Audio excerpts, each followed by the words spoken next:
Welcome. Thank you for being here. My name is Eric Hagan, and it is my pleasure to share with you some insights and information of things I've learned over the past almost 20 years on the subject of retirement income planning. If you're here, it means that you are probably thinking ahead to retirement and wondering how you're going to replace the income that you'll need to meet your expenses after the paychecks stop coming in. You probably spent years saving and scrimping and probably have amassed a good-sized piggy bank, maybe a couple or numerous piggy banks, yet there's still the worry that your savings and investments are not enough to support you through your golden years. If you are joining me for the very first time, my name again is Eric Hagan. I am president of Capital Consulting Group, or CCG. CCG consists of myself, of our Chief Investment Officer, Tom Fox, financial advisors, Dan Oshman and Rana Grant, as well as our client support team, John Knudsen and Marilyn Westmark. Together, we steward long-term relationships with our clients and work only for our clients. Over the next 45 minutes or so, we're going to talk about how you can manage your piggy banks to generate the retirement income that you'll need. I'll walk you through some of the basic guidelines to building a retirement income plan. And this workshop is titled Life After Work because retirement income planning really is all about creating a good life for yourself after you leave your primary job. It doesn't mean you won't necessarily work. In fact, many boomers are planning to continue working in some capacity after they leave their main job. But hopefully the work you do in retirement won't feel like work. Work is the thing you're getting away from. Life is what you are moving toward. Now, like anything else you buy or invest in, you need to figure out how to fund your life after work. You need a budget and a plan. And for many of us, we are talking 30 years here where you are responsible for your own paycheck. Given the length of time that we're looking at, you need to have a retirement income plan. If ever there was a time to plan, retirement is that time. Once you leave your primary occupation and start depending on multiple sources of income in retirement, you want to make sure that income lasts. No one wants to go back to work at age 80 because they didn't plan correctly. So it's really important to have a plan. A retirement income plan helps you determine how much income you will need, where that income will come from, when you will start taking Social Security benefits, whether or not you will work, and how to manage withdrawals from your retirement and investment accounts in order to have a sustainable lifestyle throughout retirement. You have the ability to give us your feedback on the workshop that we're talking about here today, but above all, we just want to make sure that your income outlasts your last breath of air. So we need a plan to manage your retirement savings over a 30-year time period, maybe more. You might live to 100. The problem with living that long is questioning whether or not you will have enough money. How is your retirement planning measuring up? Recent research has shown that people are more confident that they will experience a comfortable retirement, reflecting the general improvement in the economy. Now, we're going through a rocky period right now, of course, but if you play your cards right, you'll be able to retire with confidence and not worry about your income sources drying out. In this 2021 Retirement Confidence Survey, you can see what pre-retirees expect in terms of major and minor income sources compared to actual income sources in retirement. These income sources include Social Security, employment earnings, investments, and pension plans. For example, DC plans, defined contribution plans, are an expected major source of income for 83% of workers who have not reached retirement yet, and an actual major source of income for over 46% of retirees. So DC plans tend to play a smaller role in retirement income than many people realize before they retire. Sometimes expectations don't match the reality of your finances post-retirement. So it's crucial to create and follow a detailed retirement strategy that leaves little up to chance. Many times this is done with the help of a good financial advisor who has the resources, knowledge, and technology to analyze your current financial situation and organize a roadmap or financial plan modeling your cash flow through retirement. So the big question is, do you have a retirement strategy or a plan? Despite the fact that most people will need to rely on retirement savings accounts in retirement, 1/3 of American workers do not have any retirement savings. Are you contributing to your 401k plan? If so, that's good. Do you contribute the maximum amount to your 401k? If you are, even better. If you're not, we need to aim even higher. What about an IRA? How many of you have saved money in a traditional IRA? How about a Roth IRA? Only about 1/3 do. Now, one of the benefits of being older is that we can save more money tax deferred. For example, for workers aged 50 and over who have an IRA, only 15% have made catch-up contributions or the additional $1,000 contribution that they're able to make when they are age 50 and over. Are you maximizing your catch-up contributions? Do you think your retirement savings are on track? Less than half of those people age 60 and over perceive their retirement savings as being on track. Only 30% of American households have $250,000 or more saved for retirement. And in many cases, that is not going to be enough. Given all those stats, are you feeling more or maybe less prepared for retirement? Well, that's what we're here for today, to make you feel more prepared and to show you what you need to do to get ready for retirement. And one of the first things to do that will guide most of your other decisions is to imagine your life in retirement. We need to step back a moment here and visualize how we want to live our new life. How will things be different after you leave your current job? How do you want your life to be? Where will you live? What will you do? How long do you think you will live? What surprises does life hold? How much income will you need? For some pre-retirees, the first consideration is where they will live. Not everybody changes their residence in retirement, but a lot of people do. If you're not tied to a job, you can be free to live anywhere. Perhaps you'd like to live close to your children or your grandchildren. Maybe you'd like to downsize so that affordability will be a key consideration. If you plan to work or run a business, you'll want to think about areas with the right employment or business opportunities. If you plan to do a lot of travel, you might want to live near an airport. And then there are the usual general preferences, such as climate, culture, recreational opportunities. Where you end up living will have an impact on your retirement budget. So this is one of the first questions you'll want to consider. Up on the slide here, I've included some information from a recent poll from the Trans-America Center for Retirement Studies, released in December of 2018. Sometimes looking at what other people are doing can help you make your decisions. As a pre-retiree, are you considering downsizing? Most of Americans' net worth is tied up in home equity. This home equity is generally non-income producing and illiquid.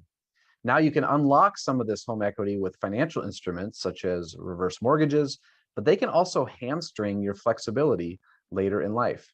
Making the decision to downsize or even to potentially rent may unlock a substantial portion of your net worth to help support your standard of living in retirement.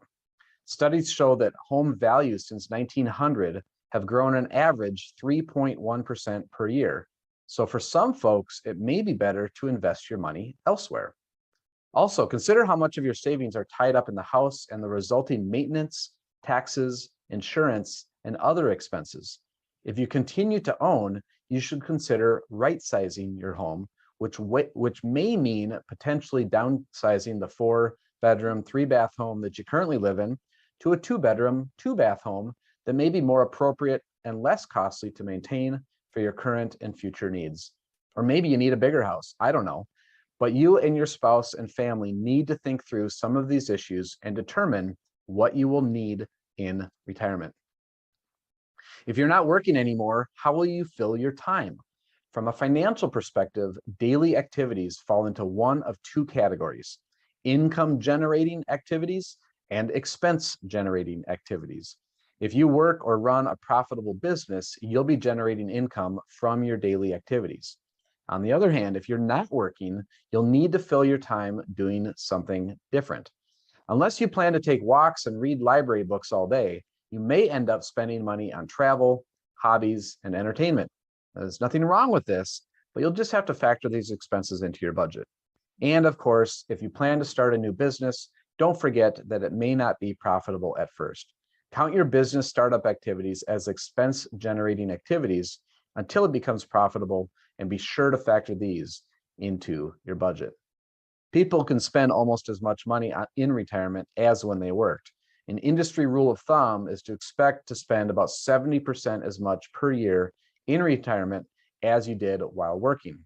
And the free time you have, the more you can expect to spend. If you want to travel, vacations and long weekends, weekend getaways cost money. Are you going to play more golf, build a boat, model airplanes? It's always a good idea to run a customized analysis of your cash flow, monthly expenses, and future plans to see what needs to go into your retirement plan. How long will you live? Shoot, if we knew the answer to that question, retirement planning would be easy, because your life expectancy will determine how long your money needs to last. Unfortunately, we have to plan for the worst case scenario, which means assuming you will live to age 95 or 100 or beyond. The average life expectancy in North America is age 81, but for a female, if you have made it to age 65, there's a 53% chance you will live to 85 and a 32% chance you will live to age 90. For a couple, there's a 72% chance one of the spouses will live to age 85 and a 45% chance one of the spouses will live to 90. Of course, if we die before then, it means we could have lived it up a little bit more, but what if we don't? Having some life left at the end of your money means your retirement plan failed. But you won't know until it's too late. So don't rely on the average life expectancy for your retirement income plan. Be safe and assume you'll live to 100, like George Burns. Unexpected events can derail best laid plans for a successful retirement. Of course, if you knew what surprises life held in store for you, they wouldn't be surprises. But part of retirement income planning is taking a look at your life and the world around you and considering the unexpected. Health is a big issue for retirees. If you have Medicare and a supplemental policy, many of your healthcare expenses will be covered, except for premiums and some co-payments, of course. But the biggest concern is long-term care. Ironically, it's the healthiest people who are most likely to need it. If you live so long that the infirmities of natural aging prohibit you from performing activities of daily living, you'll need some kind of nursing care in your old age. According to a recent study by Fidelity Investments, a retiring couple can expect that through the course of their retirement, they will incur expenses of $250,000 just for healthcare. Surprises can also come from family members, whether it's caring for aging parents or taking boomerang children back into the home. You may need to be prepared for unexpected expenditures of time and or money.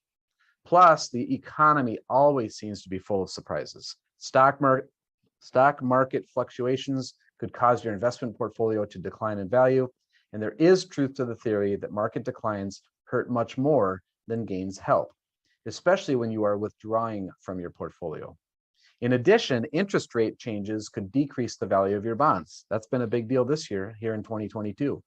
And inflation is always a big threat retirees, again, as we're experiencing right now. We know that some economic forces cannot be predicted in advance. That's why you have to be ready for anything. And when I say anything, I mean floods, earthquakes, tsunamis, tornadoes, forest fires, anything. Make sure your property and casualty insurance is paid up and your disaster kit is also in place. How much income will you need in retirement? Do you want the lazy answer or the right answer? The lazy answer is about 70 to 80% of your current living expenses. This assumes you will no longer be funding your retirement plans and will save on the expenses associated with working, such as transportation and eating out. However, consider how you'll spend all of that free time, and it will probably cost you money that you weren't spending while working. The more accurate way to estimate your income needs is to set up a budget as if you were already retired. This is where the answers to those questions come into play. If you know where you'll be living and whether or not your mortgage will be paid off, you can more accurately estimate your housing costs in retirement. Do this for every other category using today's dollars. I have a few worksheets here at the office that you can use to help with your budget, and we can get these to you. Once you have an idea of how much you will spend in your retirement years, especially your expenses in those initial years of retirement, then it's time to identify how you are going to pay for it all. It's time to start marshaling all the piggy banks that you've accumulated in the effort to pay for retirement. One important piggy bank or income source for many people is Social Security. If you and your spouse are eligible for Social Security, you need to consider how to claim Social Security to help maximize your expected benefits. Another piggy bank is pensions. If you have one, you may need to make some elections, like whether or not there will be a spousal or survivor benefit for your heirs in the event of your passing. If you have an annuity contract, perhaps it has living benefit guarantees that may be able to provide you income or guaranteed withdrawals for life. Perhaps you will work part-time in retirement. Do you own any investment property or have interest in a business that will continue to generate income after you retire? What's so different about retirement compared to working full-time in your primary occupation is that you have to manage all of these income sources. No longer can you count on direct deposit of a paycheck that is high enough to meet all your income needs. Each of these income sources has different characteristics, and it's important to keep these characteristics in mind when you are arranging all of your retirement piggy banks. Social Security keeps up with inflation and is guaranteed for life. Once it starts, you don't have to think about it very much, but deciding when to start is a major decision for pre-retirees. We'll talk more about this in a few minutes. If you're one of the lucky few people still entitled to a pension, that income will also be guaranteed for life, but pensions generally are not adjusted for inflation. So as your expenses go up, you'll have to fill in from somewhere else. Maybe you plan to work during retirement. Depending on what kind of work you'll be doing, or if you own your own business, your income will either be fixed or variable. Do keep in mind that this income will not last forever. At some point, you'll want to stop working for good. So you might want to stash some of your earnings into savings for when that day comes. And then there's investment income. This includes the withdrawals that you take from investment accounts, retirement accounts, savings accounts, rental properties, or any other assets that you own. This is the trickiest part of retirement income planning. The income may be fixed or variable, it's often taxed, and you must actively manage it to make sure it lasts throughout your lifetime. What will your retirement income look like? Here's what it looks like for the average retiree. The average retiree has about $48,000 a year. About $17,000 of that comes from Social Security, $7,000 from pensions, and about $3,300 comes from savings, dividends, and income from property. A survey done by Transamerica Center for Retirement Studies found that 61% of retirees rely on Social Security. Next up are pensions, 14% rely on those, followed by 10% relying on 401ks and IRAs. So let's take a look at each of these sources of income. In looking at your retirement income, most people like to start with Social Security because it's a predefined amount of income. Once you turn 62, your Social Security benefit is calculated based on your earnings history. Before you turn 62, the Social Security Administration estimates your benefit assuming your present earnings will continue. To find out your benefit estimate, you can refer to your latest annual statement from the Social Security Administration, or you can go online to their retirement estimator, which taps into the Social Security Administration's earnings database to estimate your benefit based on your past earnings. Another common source of income in retirement is a pension. The big question here is whether or not you'll get one. Most employers have abandoned their company-sponsored pension plans because they were costing too much. But if you're one of the lucky ones, you have some homework to do. Find out when you are entitled to your pension, how much it will be, and what your distribution options are. Sometimes it's better to take it as an annuity. Other times it's better to take it as a lump sum, roll it into an IRA, so that you can manage the investments. If you need help analyzing your pension distribution options, we can absolutely help with that. By the way, we are not counting 401k plans as pensions. Strictly speaking, pensions generate monthly income for life, and the company assumes the longevity risk unless you opt for a lump sum. 401k plans are more like investment accounts because you are putting your own money into them, and you are responsible for choosing the investments and managing the withdrawals when the time comes. If you have access to a pension from your employer or former employer, you should consult with a financial professional before making any elections. You'll often have options such as a lump sum payment, a single life annuity, a joint life annuity, partial survivor benefit, or a period certain. Your selection is generally irrevocable when you make it, so it's important to truly review all of your options. For example, while selecting a single life annuity may provide the highest benefit, it will not provide income to your spouse or beneficiaries after you pass away. The rules are tricky, so be sure to review the fine print or discuss your options with a professional. Okay, how about work? More and more people are planning to work during retirement. I suppose then the question using the word retirement for this time of life comes into question, but often the work takes on a different form. If you plan to keep working at your present job, you aren't really retiring. You're just delaying retirement. And that is a very good decision for many people. A few more years of work now will add to your financial security later, boost your savings, and shorten your drawdown period. So keep at it if your work isn't too terrible and brings in a good paycheck. Once you leave your main job, there are several work options available to you. Some retirees become consultants, converting their former employers into clients and working according to their own schedule. Others launch a whole new career or business and throw themselves into the work even more than before. Still others start slowing down, working a little less in their primary occupation, or finding an easy job with low stress. It's always better if work decisions can be made without regard to finances. After all, this is your chance to switch careers and do something you really enjoy. But after looking at your piggy banks, you may find that there's not enough income from other sources. This means you may be basing your work decisions on how much income it will generate. And remember what I mentioned earlier, you probably won't want to work all the way to the end of your life. At some point, you'll want to stop. Maybe you'll want to work fewer years at a higher income, even if it's work you don't enjoy very much.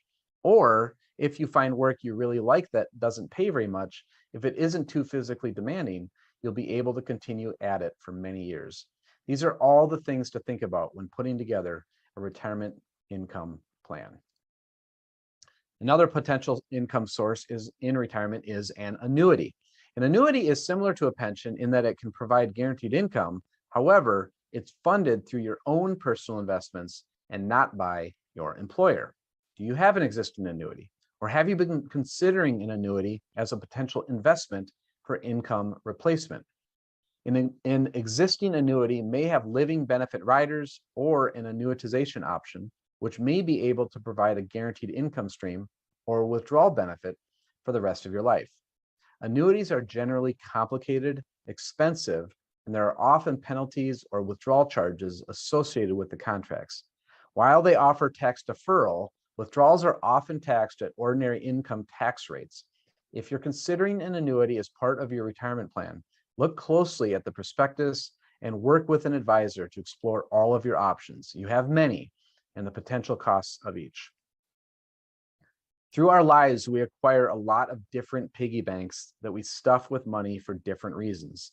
Some of these are retirement accounts like IRAs, Roth IRAs, 401ks. Some are non-retirement accounts like your checking, savings accounts, and CDs.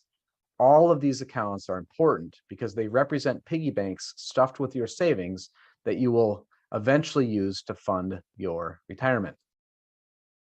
And finally, we have a small percentage of retirees who earn income from other sources, such as an investment in an income-producing property or interest in a business that will continue making income after you retire. Often this type of income is variable, but needs to be considered along with your other sources. Now, once you've identified all the sources of income that you can tap into for retirement, you have a very challenging question in front of you, or it can be challenging depending on your situation. How do you create an income stream from all these different piggy banks, all of your retirement and investment accounts? You have to start integrating these income sources and spending the assets. What's the best way to spend your savings so it lasts the longest? Now, there are a number of ways to draw down your assets in retirement. The classic approach is to live off the interest. Another formula is the so-called 4% rule. A third is to use a bucket approach, and the fourth is to invest to meet your different types of expenses, mandatory versus discretionary. There are more, of course, but these four give you a good idea of what you need to consider in funding retirement. For example, suppose you want to retire in your 60s, but you don't want to claim Social Security until age 70 so that you get a bigger benefit. Great, but how are you going to fund the gap? How are you going to pay for your expenses in retirement without the benefit of Social Security? Withdraw money from your taxable accounts, withdraw money from your tax deferred accounts. At all times, we want to optimize your situation so that your money lasts as long as it possibly can. So let's review the four approaches to withdrawing assets I mentioned and see how they might work for you. Number one, living off the interest. Living off the interest is the classic approach to retirement income. It's what your parents probably did. You invest in income-generating investments like bonds and dividend-paying stocks, and you spend only the income generated by the investments. You do not touch the principal. You used to be believed that once you dipped into the principal, you were doomed to run out of money. Then the high inflation years of the 1970s changed all of that. People whose bonds were kicking off fixed income had a hard time meeting their expenses, which were going up every year with inflation, which is what we're starting to see here today. So in any case, today's lower interest environment makes it hard to live off the interest because it requires a lot of principal to generate a decent income. This is starting to improve, but for example, high quality bonds may generate 2 to 3% interest and carry interest rate risk in the bond prices will likely lose value as interest rates rise. We've seen that a lot this year. Dividend stocks are generating approximately 2.5% in dividends on average, and other investments may earn even more, but carry even more risk. With lower interest rates, a $1 million portfolio may only earn between $20,000 and $30,000 in income each year without taking additional risks. So this approach is somewhat passé today. The 4% rule has received a lot of attention because it is so quick and easy to understand. Simply put, in the first year you retire, you take 4% out of your retirement and investment accounts. It doesn't matter how much your investments earn that year. If you start with $1 million, your first withdrawal is $40,000. This could come from interest, dividends, or capital gains. Then next year, you increase that amount by the rate of inflation. So if inflation is 3%, your next withdrawal is $41,200. Again, it doesn't matter how much the portfolio earns. On the day you retire, you set your withdrawal amount and increase it each year by the rate of inflation. This idea came from some studies done in the 1990s that reviewed every 30-year time period going back to 1926 and determined that if 50% of the assets were invested in stocks and 50% in bonds, the 4% withdrawal rate had zero chance of failure. So it's become somewhat of a standard for retirement income planning. However, it does have its critics. Some people say that it doesn't let you spend enough. If the markets do very well, you're not allowed to take out more, so you end up leaving a lot to your children. I guess the kids would be happy about that. Other critics say that the time periods tested were happy days for the US economy, that going forward, the markets may not do so well. The withdrawal plan can be somewhat hard to stick to since most people want to take out more when their investments are doing well and less when they're not. It's hard to take out the prescribed amount if your investments are down 10 or 20%. And on the other hand, you may have to in order to meet your expenses, especially if costs have increased due to inflation. With the bucket approach, you earmark different accounts for various needs and invest separately for each. One popular way to do this is to arrange the buckets by time horizon. Any money that you will need within 5 years is placed in the first bucket and invested very conservatively So there's no worry that your investments will decrease in value at the time you need the money. So you basically figure out how much money you'll need over the next 5 years to meet living expenses and put that amount in the first bucket. Amounts over that are placed in the next two buckets, one for 5 to 10 years out and the other for more than 10 years out. As you draw down assets from the first bucket, you replenish them with withdrawals from the second bucket. So you always have 5 years worth of expenses in the first bucket. Because the second and third buckets have longer time horizons, you can invest them more aggressively for growth or inflation protection. Maintaining 5 years of expenses in a more liquid and conservatively invested short-term bucket will also help you to not panic when markets decline, as 5 years is longer than any bear market has ever lasted, with the average bear market lasting only 15 months. Another way to arrange your buckets is according to your goals. For example, you might put a certain amount of money into the vacation bucket, so you'll be sure to have it available when you're ready to take that cruise or otherwise. Another good bucket is to have is your emergency fund in case that water heater breaks or the car needs major repairs. Some people add up all the money they are likely to need for healthcare expenses in retirement and put that in a separate bucket, and the same for long-term care. Another formula is to cover your fixed expenses. Some people love the idea of knowing that their mandatory expenses will be covered no matter what. They don't mind cutting back on vacations as long as they know they'll be able to pay for rent or mortgage, utilities, food. So another approach to retirement income planning is to arrange for guaranteed source of income like Social Security or a pension or a guaranteed investment to pay for the mandatory expenses that you have.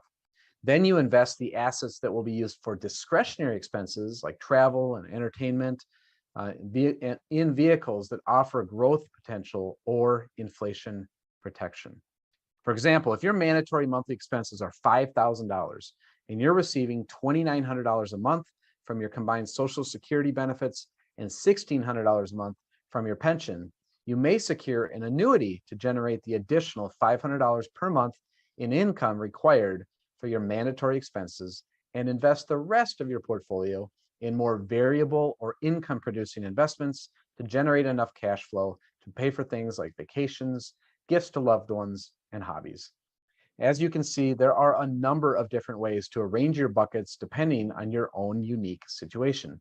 The best thing to do is to sit down and talk about your retirement with someone like me, maybe another financial advisor, and explore your options based on your goals and based on your resources.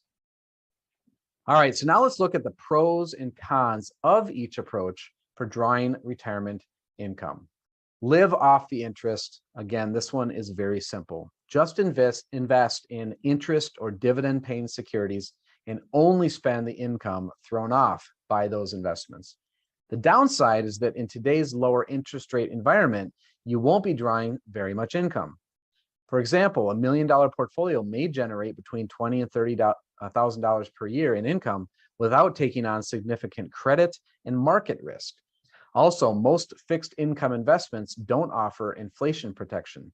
So as your expenses rise in the years ahead, your income will not keep up. You might find yourself having to invade the principal. One way around this is to start out with a sufficiently large amount that you don't need all the income for spending, so any excess can be reinvested for the future. But again, at today's low rates, it would require a rather large sum to generate the income that you need. Mandatory versus discretionary is very comforting for a lot of people.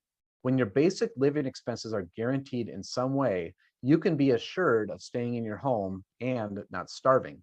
If times get tough and you're not able to take as many vacations as you'd like, it's a small price to pay in order to be assured that your basic expenses will be met. One difficulty with the mandatory versus discretionary method is the complexity of vehicles offering guaranteed income, not counting Social Security and pensions. Some of these vehicles carry high fees, so you have to shop carefully. Also, the discretionary side will fluctuate in value. An advantage of the 4% rule is that it is predictable. You know from the outset how much income you can count on. And it has built-in inflation protection because it adjusts every year. Although the income itself is not dependent on investment results, The ultimate success or failure of the plan does depend on how the investments perform. You need to monitor the plan every year and adjust, as you may end up with way too much money in good market years, or you may be short in a year when the market experiences a loss. The bucket strategy has become a very popular approach because it offers inflation protection, flexibility, and potentially more income. In the evolution of retirement income strategies, this is the latest iteration. But that doesn't mean it's easy to set up. It's more complex than it appears because you have to determine how much money goes into each bucket and then choose appropriate investments for each bucket. You have to watch the buckets to be sure the investments are doing what they're supposed to be doing and that the money gets transferred from bucket to bucket at the right time and in the right amount. And again, success depends on investment results. So as you can see, there is no perfect, foolproof strategy for generating retirement income out of investment and retirement accounts, but we can help you evaluate the pros and cons in light of your unique individual situation and help you implement and manage the plan on an ongoing basis. Taxes are an important element in your retirement income plan too. We are not going to go into great detail on taxes today, but you need to know some basics. Different types of income are treated differently when it comes to taxes. And unfortunately, you will still owe some money to Uncle Sam, even in retirement. So let's review a few things that you need to know. Social Security benefits are tax-free unless you have other income and your other income is over a certain amount. In this case, up to 85% of your Social Security benefits may have to be reported as income. Notice I didn't say that your Social Security is taxed at an 85% rate. That would be a huge chunk in taxes. No, there's a formula that determines if your other income is high enough that 85% of your benefits would be subject to taxes at your marginal tax rate. One way to reduce or avoid this tax is to manage your other income so your total income falls below this threshold. Pension income is generally taxable unless some of it is being drawn from an after-tax account. If you elect to take your pension as an annuity rather than a lump sum, ask your benefits coordinator to explain how it will be taxed. If you end up taking your pension distribution as a lump sum, and if you roll it into an IRA, you have some control over how it's taxed by deciding when to take distributions. This falls under asset income, which I'll get to here in a minute. You know how income from work is taxed since you've been paying taxes on your earnings for all these many years. Income from your work is taxed at ordinary income. If you have enough of it, it could cause some of your Social Security benefits to be taxable as well. But the main thing to keep in mind about work is that the government never takes 100% of your money. It always pays to work, even if you lose some of your income to taxes. So not working is not a good strategy for boosting your retirement income if you are able and willing to work. However, you might consider postponing Social Security or reducing your retirement plan withdrawals and saving these resources for later. Sometimes it's best to take just as much income as you need and keep the rest protected from taxes. We can help you figure out exactly how to do just that. Investment income may be taxed in different ways depending on the type of account that the assets are in. If they're in a taxable investment account, you pay tax on investment income as it is earned, not when it's taken out for spending. For example, if you have an account that generates $30,000 in investment returns in 1 year, but you take out only $20,000 for spending, you'll pay taxes on the full $30,000. But later, when you take out the other $10,000, you won't pay taxes on it because that money has already been taxed. In other words, taxation of a taxable investment account hinges on investment earnings, not your withdrawals. Conversely, if your money is in a tax-deferred retirement account, such as an IRA rollover, the investment income is not taxed when it's earned. Rather, you pay taxes on the distributions at your ordinary income tax rate. So if your IRA earns $30,000 in investment returns and you take out $20,000, you'll pay taxes on the $20,000. These are all important things to know when you're setting up your retirement income plan. Taxes play a huge role in determining the amount and timing of your withdrawals. And we can work with your tax advisor to help you draw the income you need with the optimal tax result. So what can you do to lower your taxes during retirement? Well, first of all, consult a tax professional before you make any final decisions. Some of these decisions you can only make once, but some things to think about include drawing down your IRAs before you have to take the required minimum distributions that the government forces you to take. Another thing to consider, converting traditional IRAs to a Roth IRA. You'll have to pay tax on any money that you move to the Roth, but once your money is in the Roth, you can withdraw at any time without paying any taxes, which means that a Roth IRA is one of the last accounts to touch in building your retirement stream. As we previously mentioned, delaying the start of Social Security benefits until age 70 not only gets you a higher benefit, but it also reduces the number of years you'll need to pay taxes on benefits. Another way to reduce taxes is to work on the expense side of the equation. If you spend the time between now and age 72 paying off debts, downsizing, and generally reducing your living expenses, you'll be in a position to make do with less income so that you really can keep your income low and subject to less tax. And don't forget, the tax management will continue after you turn age 72. You'll need to manage any taxable investment accounts so that they don't throw off income that could bump your total income into the next tax bracket. A basic tenet of tax planning is to put off or defer paying taxes for as long as possible. By investing the money rather than turning over it immediately to Uncle Sam, you can earn returns that are yours to keep. For many people, the idea of tax deferral is so appealing that when the time comes to start spending their retirement income, they draw from taxable accounts first to keep tax deferred accounts growing for as long as possible. That may be appropriate for some, but not for everyone. In deciding which accounts to tap first, consider not just the account itself, whether it's taxable, tax deferred, or tax free, but also the particular investments within each account. These investments in turn relate to your risk tolerance, time horizon, and income needs. The downside of tax deferral, unfortunately, is that it can't go on forever. You must start taking required minimum distributions at a certain age, and the larger the account, the larger the distributions and the tax will be. If the account is very large, the required distribution could throw you into a higher tax bracket, forcing you to pay more tax than if you'd drawn down the account earlier and paid some of the tax sooner, but at a lower rate. There is no magic formula for tax efficiently managing your retirement income. We have to take into account your spending needs, tax situation, risk tolerance, life expectancy, and estate planning requirements. It is a very nuanced planning situation that is uniquely designed, or should be, just for you and your unique collection of piggy banks. So let's put everything that we've learned so far into perspective. We're going to review the retirement plan of the Doe family. I think you'll begin to understand the kind of decision making you'll need to do to get ready for retirement. John and Jane are just entering retirement. They have a son and a daughter-in-law who they love very much and want to ensure that they leave an inheritance to. They also want to take the time to build memories with their family and help to fund their grandson Timmy's college education. John and Jane have worked very hard and saved diligently during their peak earnings years. They have 401ks through their former employers totaling $361,000.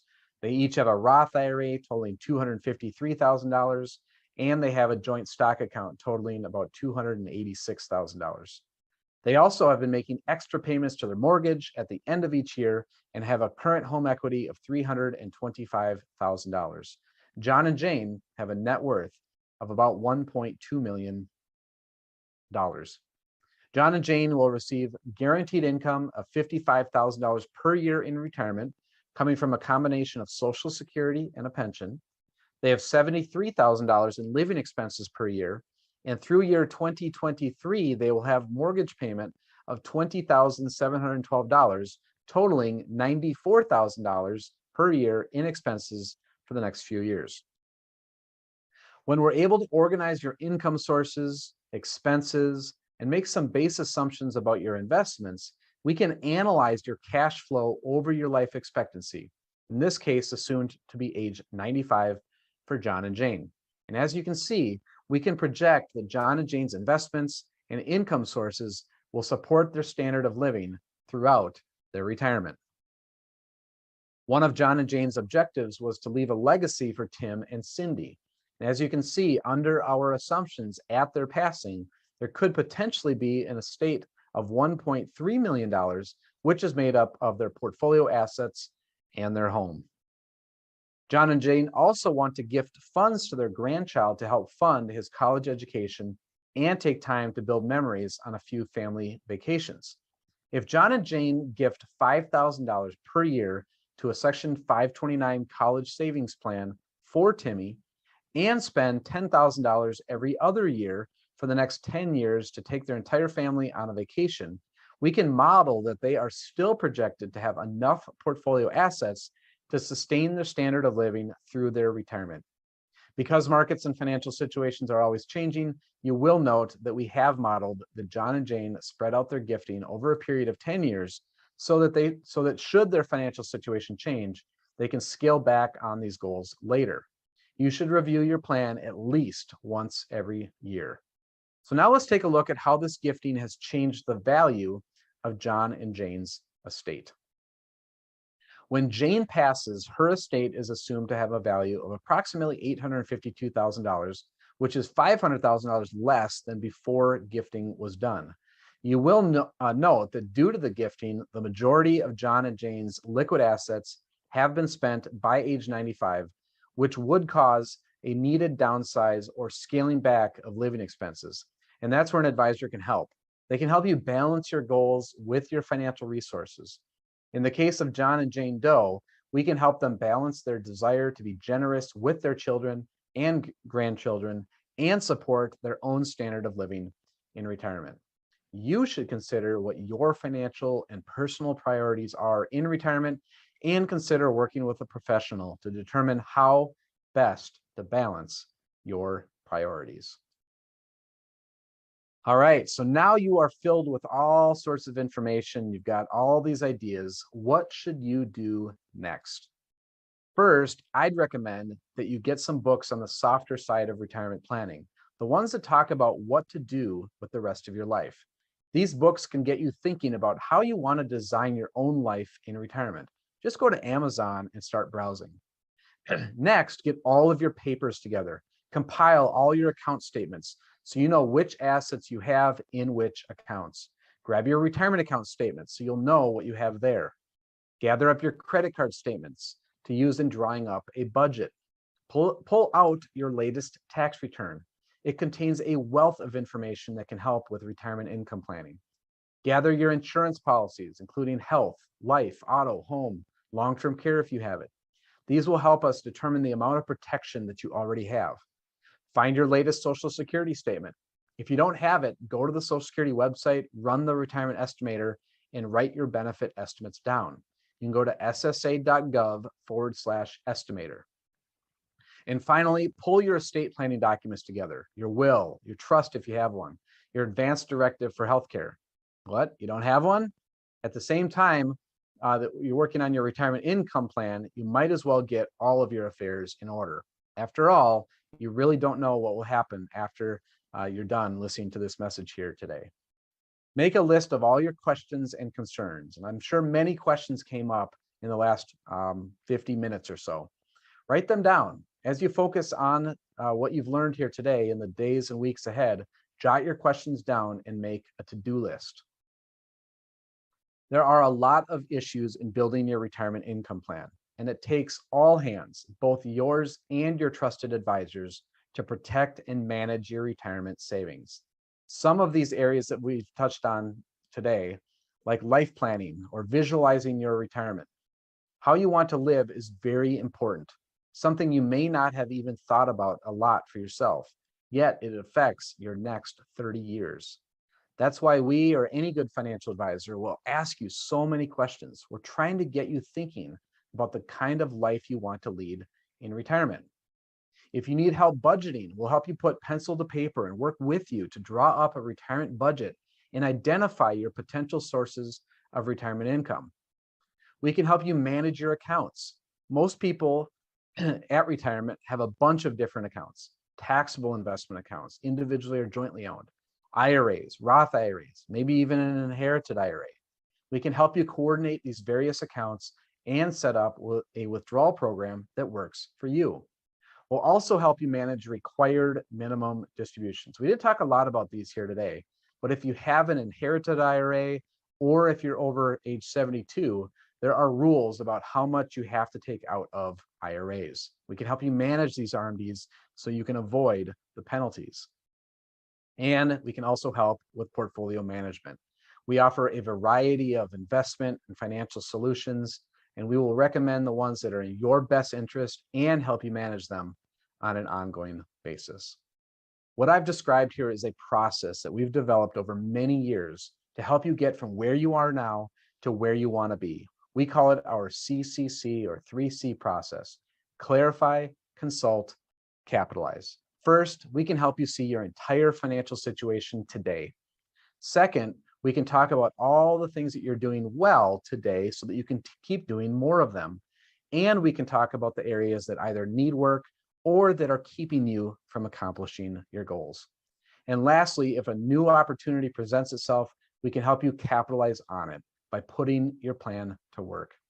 We charge $499 for this process, but if you take the time to schedule your first meeting today before midnight using our website, we will waive this fee.